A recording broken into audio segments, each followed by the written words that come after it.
Hollywood की कई blockbuster फिल्मों में समय यात्रा को बड़े ही अनोखे अंदाज में दिखाया गया है।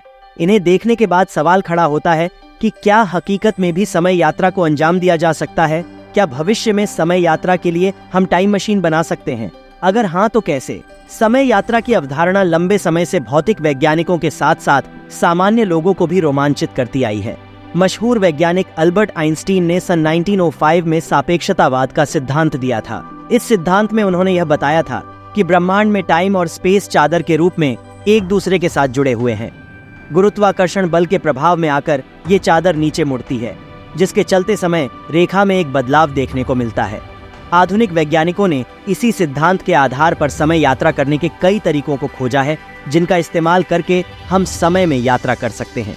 आइए जानते हैं एक एक करके। पहला है वर्म होल के द्वारा। कई वैज्ञानिकों का कहना है कि वर्म होल के जरिए समय यात्रा की जा सकती है। वर्म होल टाइम और स्पेस की चादर में पाई जाने वाली विकृति है। सरल शब्दों में कहें तो वर्म होल अंतरिक्ष के दो हिस्सों के बीच की एक सुरंग होती है, जो दो अलग अलग जगहों को एक साथ जोड़ती है। इसके भीतर से सफर करके लाखों प्रकाश वर्ष की दूरी को कुछ समय के भीतर ही किया जा सकता है। हॉलीवुड की दो लोकप्रिय फिल्म इंटरस्टेलर और स्टार ट्रेक में वर्म होल की अवधारणा को दिखाया गया है। दूसरा है ब्लैक होल के द्वारा। ब्लैक होल ब्रह्मांड के सबसे सघन ऑब्जेक्ट में से एक होते हैं। इनका गुरुत्वाकर्षण बल इतना अधिक होता है कि ये अंतरिक्ष में फैले टाइम और स्पेस की चादर में बहुत बड़ा सुराख कर देते हैं। वैज्ञानिकों का कहना है कि ब्लैक होल के क्षितिज के पास समय काफी धीमा चलता है। अगर हम कोई ऐसा यान बना लें जो ब्लैक होल के क्षितिज का चक्कर लगाकर वापस आ जाए, तो एक अर्थों में यान में सफर करने वाला व्यक्ति समय यात्रा कर सकेगा। तीसरा है प्रकाश गति के द्वारा। आइंस्टीन के सापेक्षतावाद के सिद्धांत की माने तो अगर हम कोई ऐसा यान बना लें जो प्रकाश की गति से सफर करने में सक्षम हो, तो इसके जरिए हम समय यात्रा कर सकते हैं।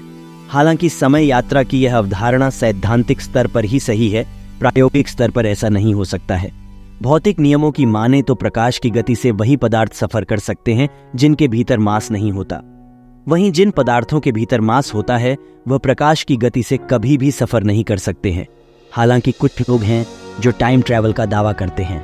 हमारे पास समय यात्रा करने के केवल सिद्धांत ही हैं, संसाधन नहीं। लंबे समय से वैज्ञानिक समय के आयाम के रहस्य से पर्दा उठाने की कोशिश में लगे हुए हैं। तो दोस्तों, हमारी छोटी सी जानकारी आपको कैसी लगी? कृपया करके कमेंट बॉक्स में जरूर बताएं और चैनल को सब्सक्राइब करना ना भूलें। धन्यवाद।